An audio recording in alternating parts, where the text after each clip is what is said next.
Welcome to Dark Sorcery. I'm Alfredo Martinez, and I have with me Paulo Del Pre Yes. and Anton Mastriani.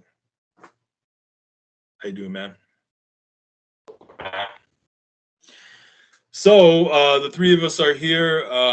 So I thought I'd go ahead and use Skype instead for this video. But how's everybody doing? Dude, I'm doing great. Yeah. Yeah, I was working a lot. I was working a lot of overtime. So now I'm back to normal shifts. So it's feeling like I have a little bit of my life back. I am gonna miss all the extra money, but now I've just freed up a lot of time to do more rituals and doing more of stuff of what I love to do. Great, man. Sounds good. How about you, Anton? I'm good, man. I'm actually very good. Life is taking a new direction in terms of many aspects. A new chapter is being awoken, or a new page is being turned, and I'm looking forward to see how things go. That's great, man. Yeah, I'm doing good. I'm just staying busy. I do have a lot of pressure on me at the time, but nothing I can't get through. But yeah, so this is the first time the three of us have been on a chat here. So let's go ahead and start out with some topics here. Now, Paulo, there's something that I had heard on you mentioned on your video, and this is quote. There are people who work with random entities because they're unhappy with their life and try to use that as an escape. It's the same thing as drugs. Can you go ahead and expand on what you were trying to say there? Yeah, so I think what I was trying to say is like, people using these gifts and these powers and these abilities just to escape their reality rather than to enhance it, I think is a very large step in the wrong direction. One, because when we're meeting entities in the astral, entities that nobody's encountered before, if we're working with spirits of nature, if we're working with elementals or anything of that nature, especially if they're not like anything from the Goetia or any of the more well-known angels. I think it's really easy to just sort of get caught up and lost into just communicating with them and just sort of trying to explore who they are when really at the end of the day, if I think if they aren't doing something for you, you should not be wasting your time with them. Right. Of course, we should try to build relationships with entities when they're willing to work with us. But I also believe that not everything in the astral is your friend. And I think that's a very common experience that all three of us share. Entities like that have a great way of wasting our time.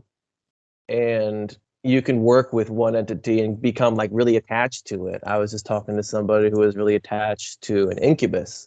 And I had to tell them, this thing, though you may feel attached to it, though it's giving you company, it's doing nothing but draining you.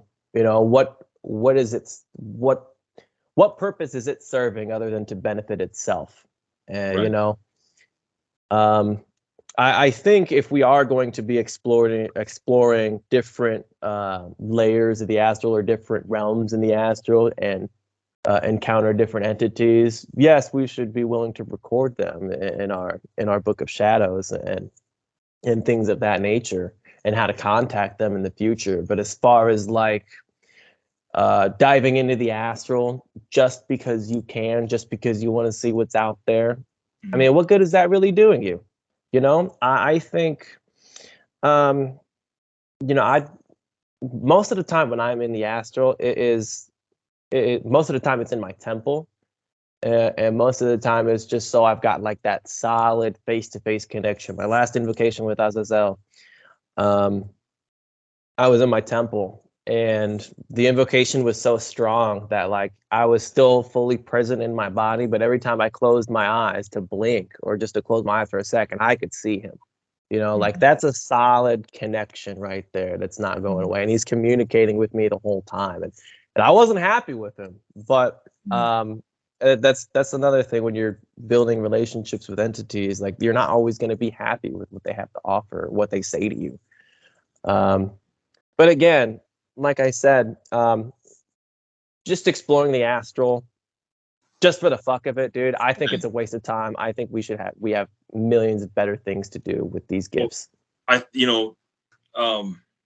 Commenting on some of what you said, I think that when some people work with certain entities, they forget that with some entities, it's in their nature to just drain, and they try to create these distractions.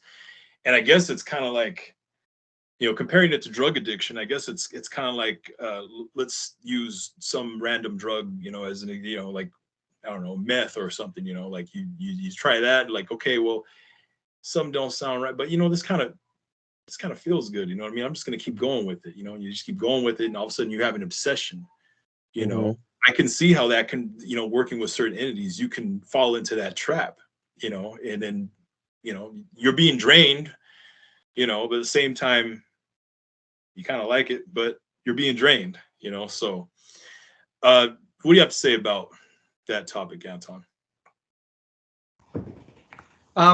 One, I agree 100%. Two, when comparing it to drugs, like you said at the start, it may feel fun or it may feel good, but it will get to a point that this interaction with these entities and the drainage they cause will make you feel the opposite of good or fun. You will actually start developing physical symptoms, even, or mental symptoms, anxiety, depression. Your immune system could even shut down. Stuff like along these lines. You burn out constantly, unable to function. It's very similar to drug addiction when it gets into the deeper pits of it. And in terms of interacting with spirits just for the heck of it, or to have fun, to sort of get off on their energy, that's not the way people should go about it. If you want to interact with spirits, go into it with the perspective of learning, of changing yourself, bettering yourself, not just eating their energy and getting off on it, or doing it because you're lonely. Perhaps work with a spirit to develop skills to become not lonely. Sort of view it in that sort of aspect. Mm-hmm. Yeah, interesting. Now, okay, let's talk on the subject of magic and music. Now, Paulo, you had a story that you were telling us about a band member. Go ahead and jump into that. Yeah, so let me start at the beginning. So the only reason I'm in this band was because I was getting out of my car at work early in the morning, and I was singing a fucking Creed song of all things. And one of the guys I work with was like, "Hey, Paulo, you're a pretty good singer." And I was like, "Thanks." And he goes, "My band's looking for a new lead singer." And I said, "You know what, Pete? I'm in. I don't even need to know details." And ever since then, it's developed into this like really good relationship with these dudes who are all old enough to be my fucking dad. But their old band, the old lead singer, was a witch. I guess she still is a witch. You don't just fucking stop. But she was a devotee of Hecate, and she had written a song, dedicated it to Hecate. It's a really nice song. I can't cover it. It's just her singing's way too different than mine. The progression of the music's way different than what I'm used to working with. But in terms of like music and magic, there is a certain power in vibrations, and there's definitely a certain power in our voice and the way that we use our voice. One spirit, I believe it was Dantalion, taught me how to tune my voice and use my voice to project different energies onto people. And it's all tone and cadence. At the end of the day, you can use your voice to calm down somebody. You can lower your voice to make somebody a little bit more sleepy. You can, even if you're in a spout of anger, you can raise your voice and then make somebody feel fear. I mean, these are all like very minor levels of magic, and using that to penetrate somebody to cause a change is really powerful. Now, when it comes to we can see, I don't mean to cut you off, but we can see that in society already, where some people, song lyrics, they hear that over and over, and then they go do whatever they're hearing. You know, Oh we yeah, see most that in definitely. the video all the time. But yeah, I just thought I'd add that. Go ahead and continue. Yeah, and I mean, it jumps right into what I was about to say. When it comes to making music and using magic in your music, one thing that I find particularly useful when it comes to my spirituality and my practice, there are entities, there are spirits that you can invoke and work with to increase your creativity. So some entities that I've worked with is Archangel Sandalphon. I've got some familiars from Azazel. Belial shows up every now and again. And let me tell you something. When you are in the groove and everything is just perfect when you are playing music, and you can feel this too when you're listening to like a song that really resonates with you. It isn't just you understanding words and things like that. It's a feeling that hits you deep inside, and that's powerful. And learning how to tap into that power, tap into that creativity to cause a feeling, to get somebody to feel something like joy, or help somebody through grief, or just express your grief in different ways. That's something that interests me a hell of a lot, dude.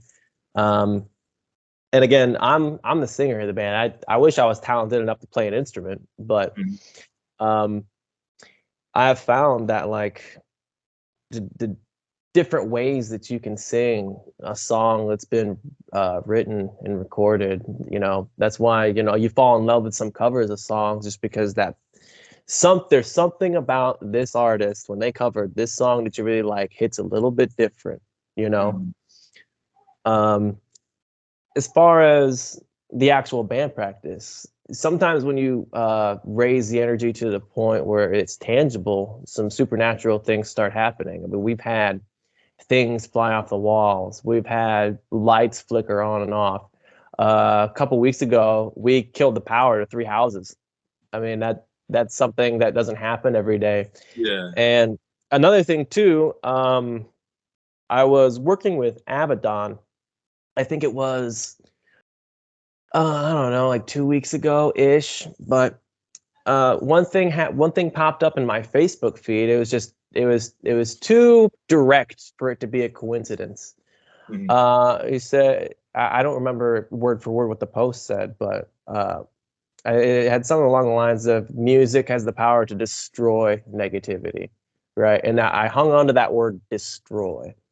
So if I had speakers in my apartment, I would be trying to work in ways to use music in my own rituals. Dude, I love metal. I sometimes I'll put my headphones in and just jam out. I've done evocations of Azazel and Satan, playing things like Slipknot, and watching the candles all go crazy, because these entities seem to enjoy the music too. And I think sharing in that is awesome as well. But you can use music in your rituals to provoke a certain feeling that you are looking for. So if you are doing things like love work, you could put on songs that make you feel love. If you are just trying to raise as much energy as you can, dude, thrash metal, in my opinion. I haven't played around with it a lot to really understand the science behind it yet, but that's something I am going to explore once I get everything else situated in my life right now. Okay, well, I'm looking forward to hearing about that. As far as music goes, I definitely agree with you as far as the mood goes and everything. Like if it's in the morning, I'll try to play some upbeat music because I know I'm gonna have a busy day, just to kind of, or music that just certain songs that just give you energy. Because there's some slow songs that I like, but I'm not gonna play them at the beginning of the day. I'll be dragging ass all day. You know, as far as during ritual goes, I have noticed that instrumental music does help me sometimes. I have used that with success. I've noticed that certain entities respond to certain types of music. There's some entities that just like tribal drumming. You just play that and they're more likely to come because they like that, along with the offerings. But as far as music with words goes, I was talking with I did a video with Link or Nick Gillette one time. You guys might have seen it a while back, and he said if the song has words in it, it's okay to use that in ritual as long as every word corresponds to what your goal is in the ritual. And that's just stuck with me. So I've used his advice in that with success. But what do you have to say, Anton, about magic and music? Well, in terms of the science behind it, thinking about it, what is energy? Energy is vibration. What's music? It's essentially vibration. The human body is what, 70% water, something along those lines. When you look at how water itself responds to vibration or music itself or energy, right? It changes its shape, its form. It goes to the vibration of that. So whatever sort of energy or vibration you're putting out with that music, people or things made of water, for example, will respond to that on a physical level, therefore a mental and a spiritual level. But in terms of music, speech, it's not just in music. People use these energies in everyday life, in their voice itself. When you're channeling, for example, your voice will change during the possession. A lot of politicians use these methods as well to sort of sway people over to their side. It's the tone you're using, the vibration you're using, right? It's how you speak to people as well that really resonates with them in a way. And with what Paolo was saying, with how music hits you, it's not just the lyrics, it's the way you feel. When I listen to music that hits me in a certain way, my body will go into goosebumps. My hairs will stand up. You get the raised skin. It's exactly like water. When the vibrations go through it, it goes all bumpy looking. It sort of stands up, it moves, stuff like that. It wouldn't surprise me if a lot of politicians or musicians, if they wanted to get a certain message across, they would just mess with their throat chakra. You know what I mean? And just maybe align it a certain way, make sure there's no blockages there, because, you can get your point across if there's no blockages there a lot easier. Would you agree? Would you guys agree with that? Oh, absolutely. 100%. 100%. Yeah. Okay, cool. Now, let's talk a bit about Anton. You had mentioned about how people project their shadows onto other people in the world. Can you explain that? Well, this is why it's very important to do shadow work when you begin the occult or anything spiritual. A lot of people, when they have skeletons in their closet, especially when they're aware of it, will have them leak out in an almost abusive way. The greatest example I can think of is people who are, how do I put this? People who are explicitly aggressive against people who are homosexual, for example, right? 80% of the time, they're in the closet themselves, right? It's not just a meme; it's a fact, right? It's interesting to see how they throw themselves onto others or around them. They hate what they are, for example. Things along those lines. Okay. Yeah, I can definitely see that. In a way, it's sort of like the subconscious mind, starts driving, and then all of a sudden that person's in the passenger seat without even knowing it. That's what it seems like to me. What do you think, Paulo? I think that's a perfect way to put it. Part of the reason why we do shadow work is because the shadow exists deep in our subconscious minds. And until we shine a light on it, it will continue to remain in the subconscious mind. What we try to do in shadow work is bring it to the active and aware part of the mind so that we can learn how to integrate it, or at least accept this part about ourselves. And a lot of people don't realize that even though it's in our subconscious, if we try to hide from it, if we don't accept it, it still influences us, and you would be a lot better off. At least I'm a lot better off. I can't say for other people, but I'm a lot better off knowing why I do what I do, because then I can act appropriately and have a little bit of better judgment in my day-to-day life. Yeah, go ahead. Go ahead. This goes along the lines of addiction as well.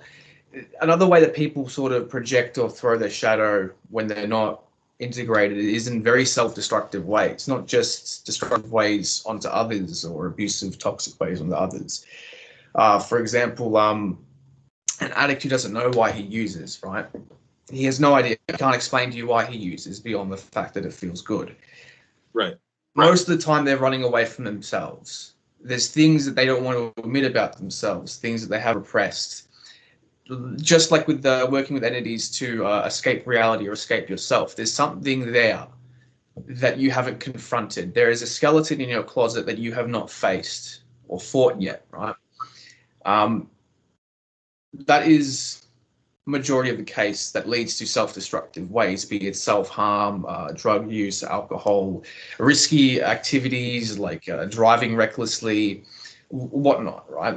Of course, there is adrenaline junkies out there who genuinely enjoy it. It's a different kind of thing, I suppose. I can relate to that. Yeah.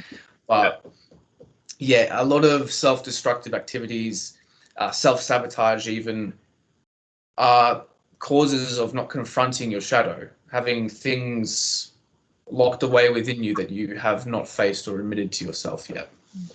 Yeah. So what I was gonna say is it's like putting more chains on you, basically, if you don't address it. And then in turn that'll be like more shadow work that has to be done. But yeah. Let's go now now let's talk about the 7-day invocation. So us as two groups, Dark Sorcery and Cult of Belial, we did a 7-day Belial invocation. It's probably about maybe a few weeks ago. We all had unique experiences during that. Me personally, I started to notice certain physical I just felt really drained and tired for maybe a couple, 2-3 days. I had the hiccups for 4 days straight. They wouldn't go away. I even hiccuped in my sleep. But after the 7th day, they went away. And I'd say I had maybe the past couple of days I had a headache. But at the same time, it's like I could feel like there was a transformation going on inside me. I feel like I'm a better person because of that, because of the work that was done in me. I feel like I've ascended. Let's hear about you, Paulo. Yeah, so I brought some notes along with me because my goal for the 7-day invocation event was I wanted to understand this role as a priest and as a voice for the Infernal, and I really wanted to deepen my connection with Infernal so that I could speak their message better and clearer and receive messages better and clearer. And on that first day, when I asked that, I felt like this cloak of like pure black energy be draped over me. And then on the second day was a little bit rough for me because it ended up turning into sort of a little bit of a path working, and that was like the last thing that I expected. I expected lots of energy to just be pumped through me and experience it mostly on an energetic level. But the thing that Belial brought to my attention on the second day was a lot of visions of people that I really cared about, people in my life, things that I enjoyed, things that at the end of the day really didn't serve me all that much. Mhm. And then clear as day, Belial said, "How much will you sacrifice for this?" And I started bawling, dude. And I mean, that was a lot for me all at once. And I didn't know how to go forward. The next day, Belial had said one word, temperance. And as I focused on that one word, Right. the rest of the message began to come through. You know, what is temperance? Temperance is having control of your actions and having control of your thoughts. You know, I know what's right and what's wrong. I know how to speak from my heart. You know, I can speak on what I know, and I can speak about what I can't speak on what I don't know, but I'm able to differentiate the true from the false. You know, and he also told me to value silence. You know, people who often speak the loudest have nothing to say. You know, that was some really profound shit that Belial said to me. That's very. Uh, Go ahead. no, go ahead. No, I was just gonna say that that's very true of what he told you, because oftentimes that's why you notice in a lot of the interviews I do, I don't like to talk over people. I don't like to interrupt people a lot, because I feel like if there's just a little bit of silence, they have more to add on to that, or they have something that I can learn from that they tell. You know what I mean? Mhm. Whereas if I'm just trying to get my opinion across, or if I'm just trying to talk over them, I'm going to miss out on some knowledge that they have, some wisdom. And that's just not with talking on YouTube, but in my everyday life, that's a very good skill. If I'm talking with my boss and I have a point in my head that I'm trying to get across to him, if I just live a little bit of silence and let him talk a little more, he's going to teach me something, you know. But continue. Absolutely, 100%. The next following days, it sort of kind of becomes uh, a mashup of what happened on what day. But I remember one of the days, Belial had said that I am to treat him like family, and for a couple days, I was like, okay, so I'm some sort of child of Belial now, whatever. But then I came across a post where that message sort of became different, and it was more like family in the sense of like a mafia boss. You know, I don't remember what post it was that I saw, um, but that made a lot more sense to me. You know, because nothing, when you're working with entities, nothing is for free. There is a cost. Again, and I go back to that second day. How much am I willing to sacrifice for this? Yeah. You know, and at a certain point during one of the invocations, it was so strong and powerful. I was going in and out of full possessions. I became willing. I was like, fuck this. Let it all fucking burn, dude. If I know that if I go through with this, my life will change for the better. I will change for the better. And I became entirely fucking willing to do it, you know? And it's like this flood of energy entered into me, you know? And it was a very intimate moment for me. I think on day 6, um, I had been complaining to somebody, and I was like, uh, I was complaining that Azazel hadn't been around as often as I would like him to be. On that 6th day, he showed up with Belial, and they were both giving me visions, and these were more troubling visions. I had visions of me walking with them over piles of skeletons and bodies, and they said, as you are right now, you probably won't survive. And looking back at that now, I think of how many people can get lost in this path and sort of lose themselves and just be thrown to the wayside. And I told them, I was like, if I am not going to survive as I am now, then help me change. And that just comes with working with them. That just comes with communicating with them. That just comes with pursuing that alchemy, pursuing the divine. And then on the 7th day, I felt like I was brand new. And I forget what exactly he said for the group, but I think it was something along the lines of, be careful about your desires, because your desires might lead to your downfall. And then he gave me a sigil to to give to the group, which is in the group right now, to sort of enhance psychic communication, and sort of begin some form of alchemy with the king. Okay. Now, going back to one thing you said during day 6, you had mentioned about where you had said it's so easy for some people to get lost on this path and then just get thrown to the wayside, which that reminds me, so many people, a lot of people on this path, grew up religious, and then they look at, how bad things are there, and they say, well, this is my safe zone over here. It can't be like that over here. So then they leave that and then come over here and don't realize that this is just as or more vicious. People trying to take advantage of you, people trying to rip you off, people having bad intentions, just like organized religion might, and you really have to think for yourself and look inward and develop spiritually and on all levels to counter that. No matter which path you take, no matter which path you take. But Anton, go ahead and tell us about your experiences. In terms of my experiences, I don't have them remembered day by day because the week became a bit fuzzy as the week went on. But in the early stages of the week, I sat down, invoked him, and then we sort of had a chat.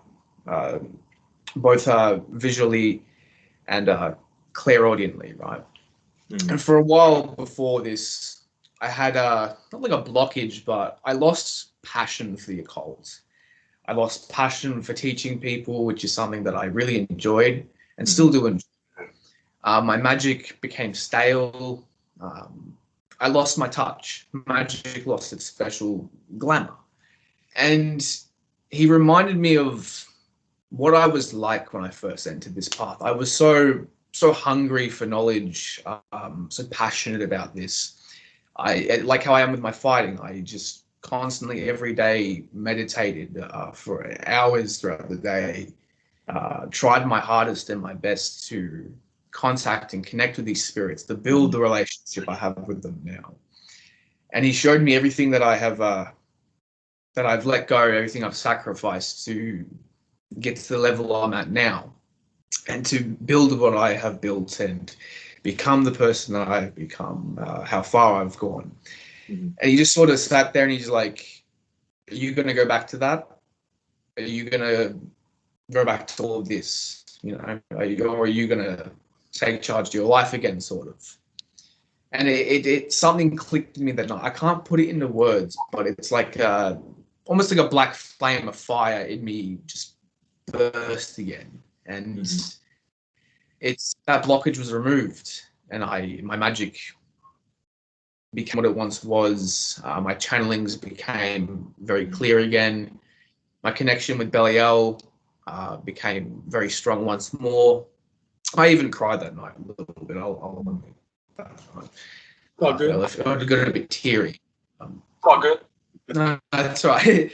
But it was a very beautiful moment between me and him. Throughout the week, he wasn't very harsh with me. Like every experience I've had with him, he's been like a drill sergeant, but very blunt, very truthful, the harsh honesty, I like to call it. But he wasn't like that. He was very soft with me, almost like I needed that softness because I had so hard on myself for so long to sort of perfect myself in all aspects of life. And that night, he showed me the Knights of Belial, his knights. Gave me a sigil. It's in the group for people to work with. People can work with them for protection, for baneful magic, all sorts of things. Now, sort of mid to the week, things in my job became more complicated. I was having a lot more attention brought onto me from managers and whatnot. Circumstances around my life were shifting. And he sort of said to me, are you the captain of your ship, or are you going to let someone else drive your ship for you? I don't know really what he meant, but the position of the job I was in was not something I really wanted to do. It's something that I was always told, get this job, it's a good job. You'll do well in life if you do it. And I just sort of went, yeah, sure, why not? But I never really had any interest or passion for it. And it was just mundane to me. And I sort of sat there and went, why am I doing what other people want me to do? Am I my own master, or are other people my master, sort of thing? The lesson of being masterless, right? And he reminded me that in this world, you can be whatever you want to be. You can do whatever you want to do. There are consequences, sure. There's certain things you have to do to what you want in this world, sure. But the world is your oyster. It is your playground. And we sat for a bit, and I meditated on what I want to be in life, in terms of outside of the occult. And I came to a conclusion. Anyways, this ended up to me getting a interview at a different job, a job that I'm much more passionate about, something that is an interest, and I've got it now. And just massive shifts in life all around. Me reclaiming the what's the word for the driving wheel for a ship? I don't know the word, but me reclaiming my ship, so to speak, setting my own sail, choosing my own destination, my own path, certain aspects of my life. On all of that, the way I walked and talked changed all week. I was very charismatic. Usually I'm a lot more self-reserved.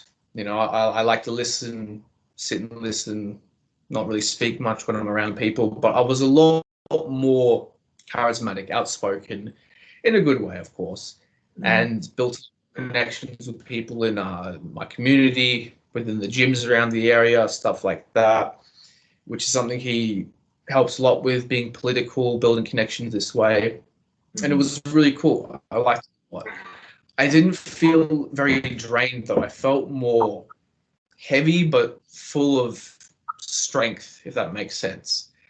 The way I trained throughout the week was very different. The whole style of fighting I had during sparring actually shifted only for that week, though, which was interesting.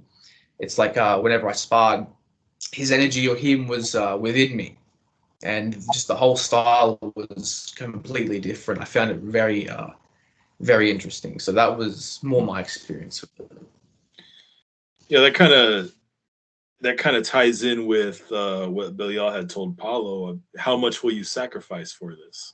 You know, in looking at everything, and I'm sure that you're going to succeed more in your new job since you have passion for it. So, now let's talk a bit about protection. Now, so many people think they have valid protection, but they don't. Now, we were talking before this video, and we had mentioned about using a protection different ways with ingredients and what have you. Let's go ahead and hear from you, Paulo. Yeah, so what I have done recently to up my protection, when it comes to protecting against all kinds of negative energies, I find it best personally for me to work with angels. They have a way of just sort of purifying anything negative that gets sent in your direction. And that can come in all forms. It can come from people casting baneful magic attacks against you. It could come from negative attitudes in the workplace or in your social life. Right. And I have found that even just by invoking angels specifically geared towards protection, so you've got Michael, Camael, Celia, Demabia, those entities, just by invoking them, you sort of get a layer of protection. And I have invoked probably dozens of angels all at once, and that sort of protection it really does feel like you can't be harmed. Now, I took this a step further. What I've done is I've created a angelic talisman, and I use 3 of the Shem angels that you read about what they do, and they're all geared towards protection of all kinds. Mm-hmm. And on the outside, in Hebrew, I put Psalm 121, verse 7. I don't know off the top of my head what that psalm is. Right. And then at the bottom, it is the name of God, Elohim Gabor, which means mighty God. Now, when it comes to charging these talismans, what I'll do is I'll invoke as many instances of these entities as I can. Mhm. I'll use I use like a little bit tweaked version of the lesser invoking ritual. And then once I've got all, like, maybe a few dozen of these visualizations and angels in the room, and I can see all their energies and everything's all good, I'll take one deep inhale while I'm looking at that talisman. And then when I exhale, I see it all collapse into that talisman. And then that talisman is charged. And I keep it out in the open in my home.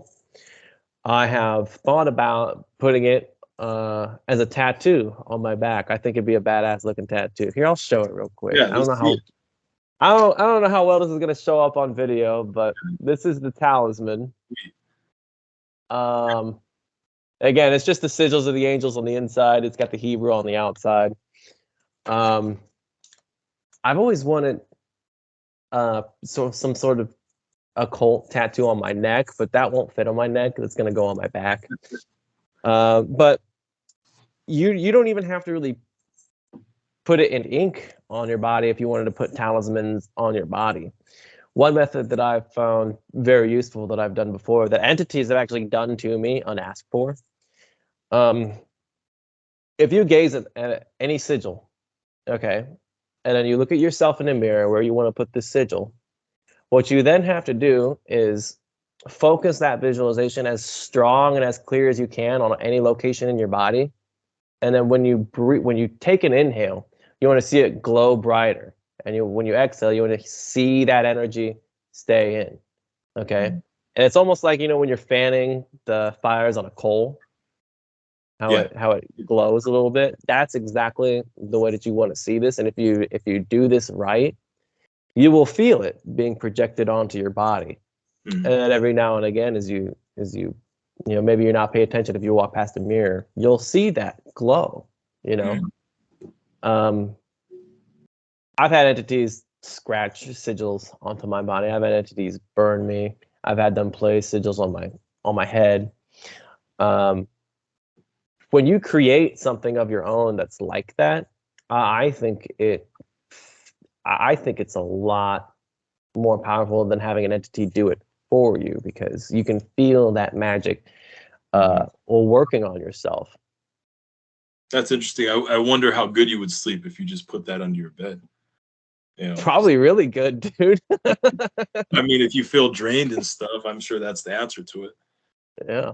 So let's hear from you, Anton.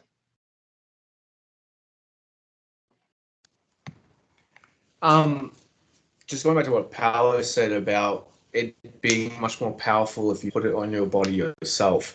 There's something that we possess that spirits don't. That is the physical body, physical blood. That's why blood magic and magic is extremely powerful, and it's something that only we as beings with physical bodies can do. What you're talking about is a mixture of blood and tattoo magic and protection magic. So it would be something tremendously powerful in terms of protection. I've done that with a tattoo that I have on my ankle of my own version of the evil eye and the Lucifer sigil on my chest. But going in terms of my own protection, I like to go with wards more than anything. One thing that bothered me is wards usually either scare stuff off or retaliate. I wanted something a bit more intricate, something more, something that benefits me if they try to attack me, right? So I channeled a transmutation vampiric ward. What this ward does is it takes any negative energy thrown your way, any attack, any curse, any hex, and it eats it and turns it into raw power. Now, it feeds itself this power. It's almost like it's alive, like it's its own spirit or entity, servitor, egregore, whatever you want to call it. It eats this energy, not only to sustain itself, so you don't have to keep redoing this ward, but also feeds you this energy. So you literally get a boost in energy whenever you're attacked, any negativities thrown your way. But you also have physical effects, so more youthful, more strength, more speed. You sleep better. You wake up not tired. things along these lines. But not only does it take this negative energy and turn it into power, but it also latches onto the person throwing it at you and feeds off of them, drains them. So that's something that sort of I went about doing. It's more of a jar thing, but when you with all the sigils, all the ingredients, it becomes like an egregore, a servitor, so to speak, and it acts on its own. Interesting. Okay, well, do you guys have anything that you guys are working on as far as the Cult of Belial group goes? Anything that we should be looking forward to? I will say that coming up very soon, we're figuring out a way on how to announce it. There is something that I feel a lot of people will be excited about, and this is separate from the book that we're working on. Okay. This is going to be more on a personal level from interacting in person. So just stay tuned for that. I'm sure we'll announce it once we figure out everything. Okay. Anything you'd like to add on to that, Anton?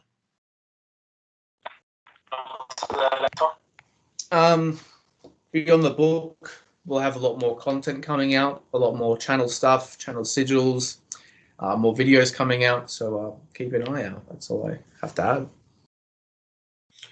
right. So everybody who's watching, check the video description below. Once again, I will have all the links to Cult of Belial, their YouTube channel, their Facebook group, their Instagram page. Just check all of it out. Subscribe to it. A lot of good stuff that on there that you won't find anywhere else. And I will say this is that there's a lot of occult groups that or channels that you go to, and a lot of it is just rehashed information. You know, you hear it from one person, you'll hear it from another person. But with Cult of Belial, you will find that a lot of their information comes out from them.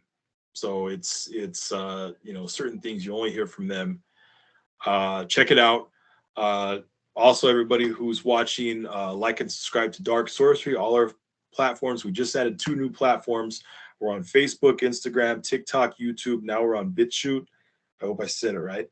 And Twitter, which is now called X. But all those links too in the video description.